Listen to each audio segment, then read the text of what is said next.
Does BRRRR strategy work in 2025? And how am I using this strategy to pay for my Tesla? And yes, the challenge is right there. The property taxes are high, interest rates are high, the renovation costs are high, the purchase prices are high, and the rents are not so high. So how do you make these numbers work to cash flow and have a nice appreciation on your flip? And the answer is you gotta be strategic. So stay with us till the very end because we're diving deep into our project to see how we're making numbers work.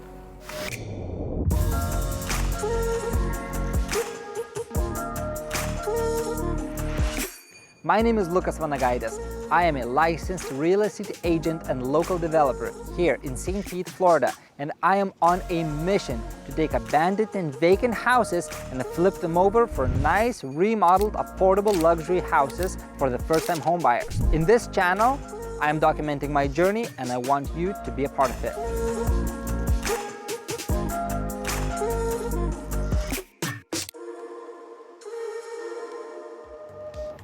And yes, you heard me right. I am using BRRRR strategy to pay for my Tesla in 2025. And how do I do that? How does it work? And the answer is very simple. You cannot do it with a single family house. It has to be at least 2 doors to have multiple source of income, multiple tenants, multiple units paying you rent every single month. So from one property, you're doubling the rents that you can receive to pay for your monthly expenses. So what is a BRRRR strategy? BRRRR stands for buy, remodel, rent, refinance, and repeat, where at the end of the day, you create a lot of equity for the subject property and you pull out some cash during the refinance process that allows you to utilize that cash and buy the next rental property. So yes, it does work in 2025, but the strategies are slightly different and you have to take certain things into consideration, such as super high inflation, super high interest rates, high insurance, and yes, United States, especially Florida, is in massive insurance crisis. We had certain properties where our insurance rates tripled within 48-month period, and that's ridiculous because that killed all of the cash flow and just didn't make any sense to keep on owning the rental properties that I had, and the time came for me to sell them and get rid of them. But this property is slightly different, and now it's time for us to go to the house and I'll show you why.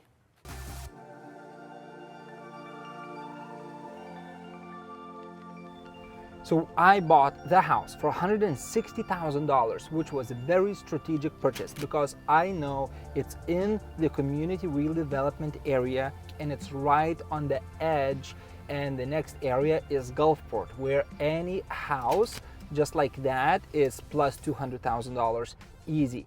The plan in mind that we're going to build an accessory dwelling structure, an ADU, accessory dwelling unit, so to say, and we're going to turn the single family into the duplex because the property had an oversized lot, and City of St. Pete allows to build an ADU up to 67% of the main house. So our main house was 900 and something square feet multiplied by 67%, they allowed us to build up to 469 square foot ADU in the back of the property. And we've gone through all of the process to turn the house from single family to a legal duplex with 2 separate addresses, with 2 separate utility lines. And right now we're almost there and it's time to check it out.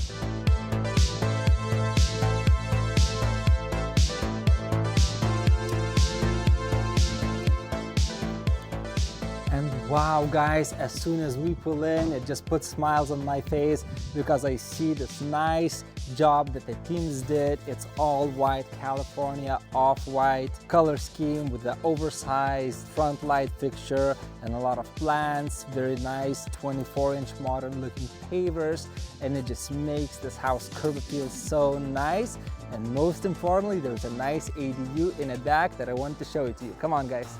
So this parcel has been split to 2 equal parts. On the front of the lot, we have the main house, which used to be just 900 square feet, but we enclosed all of the porches and we added a second bath, and we turned that main house into 1,200 square foot house. The retail market value for the rental is about $2,400 to $2,500 for the main house. Now, in the back of the house, the city allowed us to build 469 square foot accessory dwelling unit, and that's exactly what you see here.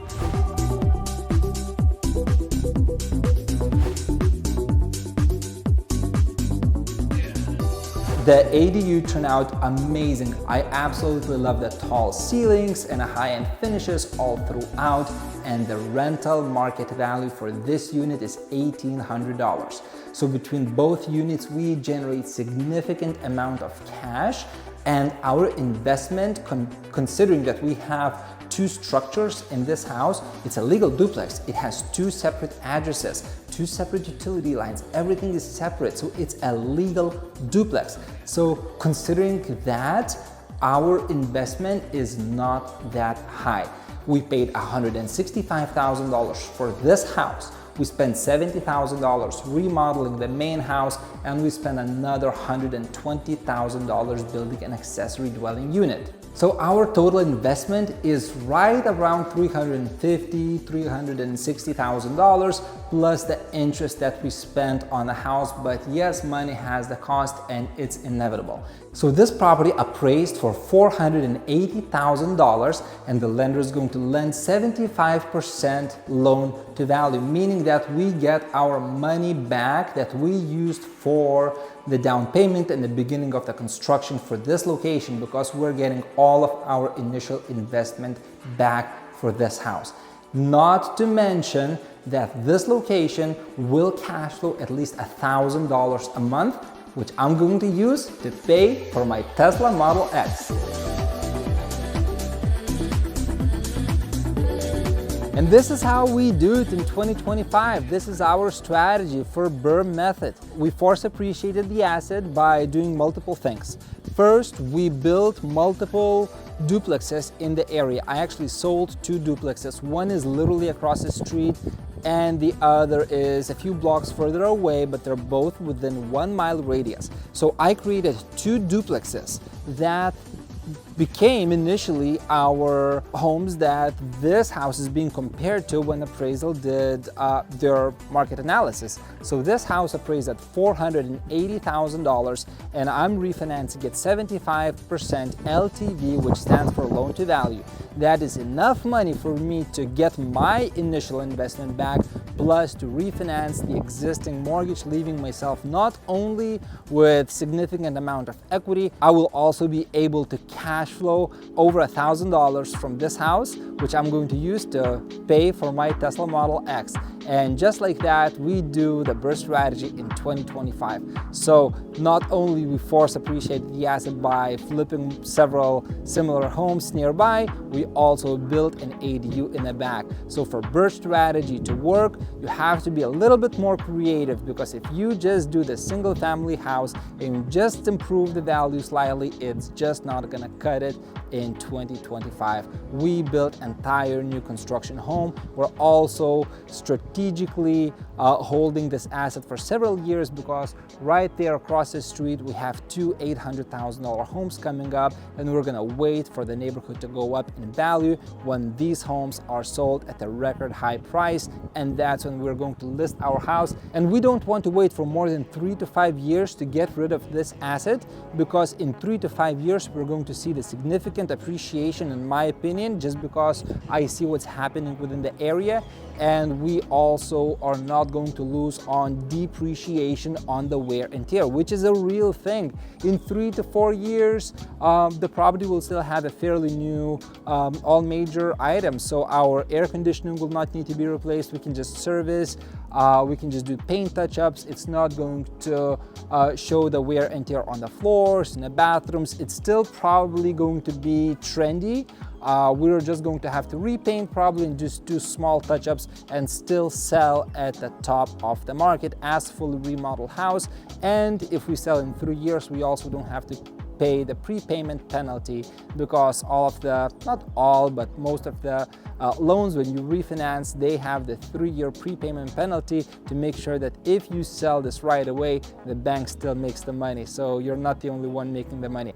And that, my friends, wraps up this video. Let me know in the comments what you think, and do you agree with my strategy, how to pull off BRRRR in 2025. And don't forget, if you don't want to miss out on any future videos, like and subscribe and watch the next video.